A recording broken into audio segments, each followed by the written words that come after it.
News has been following the journey of an American woman who got stuck in Afghanistan when the Taliban took over. She had the option to escape the country, but only if she was willing to leave her mother and siblings behind. Now the family is safe thanks to the help of a group of volunteers.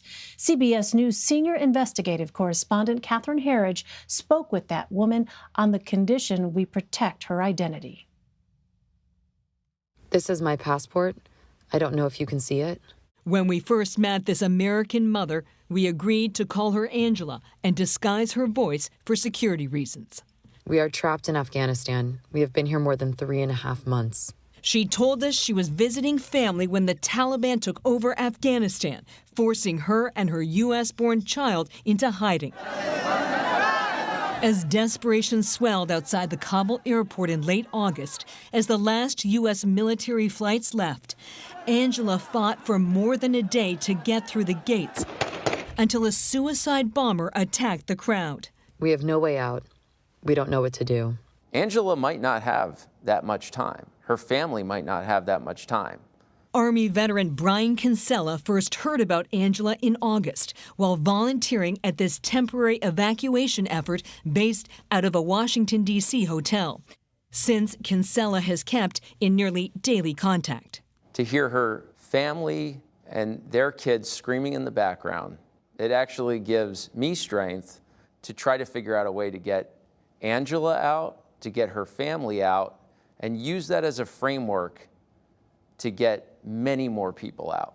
In late September, Angela said the State Department reached her because they might have a flight. They have called me. They know where I am. They know my situation. I've explained it to them so many times.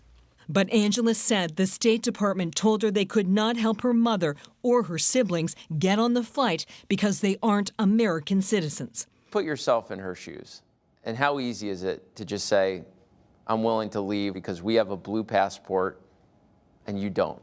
With Angela's case stalled, Kinsella enlisted the help of a prominent law firm. We're doing this pro bono. That means that we are giving our time for free to help Angela and her family. Florianne Laveau and a team of lawyers compiled a 118-page file so that Angela could apply for an emergency entry into the U.S. for the benefit of her Afghan siblings. The process is called humanitarian parole. Because there is no U.S. consulate in Afghanistan, people who actually apply for humanitarian parole actually have to go to a third country to go to your U.S. consulate in those third countries before they can actually enter the U.S. As our interview was cut short by the spotty Wi-Fi, Angela said all she had left was hope and faith. God can hear us. He will support us. He will get us to a safer place. Recently, the pieces fell into place after another group of volunteers came together and scrambled a flight out of Afghanistan. They flew to a country in the Middle East where her mother and siblings, with their paperwork filed, can now be vetted by the State Department and Homeland Security. The State Department did not address specific questions about Angela's case or the policy that divided her family. They told us in a statement that American citizens remain their prime objective and their priority, and that they're also pressing the Taliban to live up to their commitment of free passage for those who want to leave the country, Elaine. Well, Catherine, an absolutely heart-wrenching ordeal to listen to her story. Walk us through the State Department policy. Who can it help and who gets left behind? What we learned from a State Department official is that their priority is American citizens and their spouses and their children under the age of 21. The group they cannot help are people like parents, also siblings of American citizens, and then their families. So we talked about Angela's case. The policy was facing or creating this choice of staying in Afghanistan to try and help or leave them behind. And we also talked to a second American family who actually chose to divide. The father sent his wife and his American-born sons back to California while he stayed there to help an elderly parent and his siblings. And he had about a half dozen nieces who were under the age of 25. And he told us, if I leave Afghanistan, that is the end of any chance they have to eventually get to a safe place and potentially the United States, Elaine. What an agonizing decision to have to make. Well, what might the solution look like, Catherine? Well, based on what we heard from volunteers, and these are a lot of veterans who served alongside Afghans during the war since 9/11, is they feel there has to be a middle ground where the State Department can help large groups of people exfiltrate or get out of Afghanistan to a safe place, a third country where they can be vetted by the State Department and Homeland Security. That can take months in many cases, but the priority's got to be a way to move these people out of harm's way to a safe place where they can handle the paperwork. We spoke with Afghans who told us the State Department wanted to have new human resources letters from them.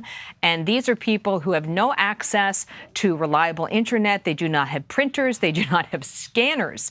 And there's no real government in place to provide these kinds of records. So the view is the State Department ought to be helping them get to a third country, and then the vetting process can take as long as is necessary, Elaine. Wow. Well, this week we learned the State Department internal Watchdog is launching an investigation. Will it focus on these programs, Catherine? Well, it's focusing on several different issues. One is what they call the SIV, which is Special Immigrant Visas. These are for Afghans who often served alongside U.S. forces, and they're considered high risk now that the Taliban is in control. It's going to be looking also at issues of resettlement. What we're learning now that we're more than a month away from the exodus of U.S. forces is that huge numbers of children left the country without a parent, or they can't link them up with a parent. So how is that resettlement going to actually play out? And then finally, the chaotic exodus from the airport and the decision making leading up to that, and the fate of many Americans who stayed behind, chose to stay behind, or were left behind. We heard from Angela and this other green card holder who has these American-born kids that they went to the airport in Kabul, they flashed their blue passports, they said, "We are Americans," but they were so overwhelmed at the gates that they turned them away. And they then had to go into hiding. So these, I expect, are all issues that the Inspector General is going to look at. All right, Catherine Herridge in Washington. Catherine, thank you very much. You're welcome.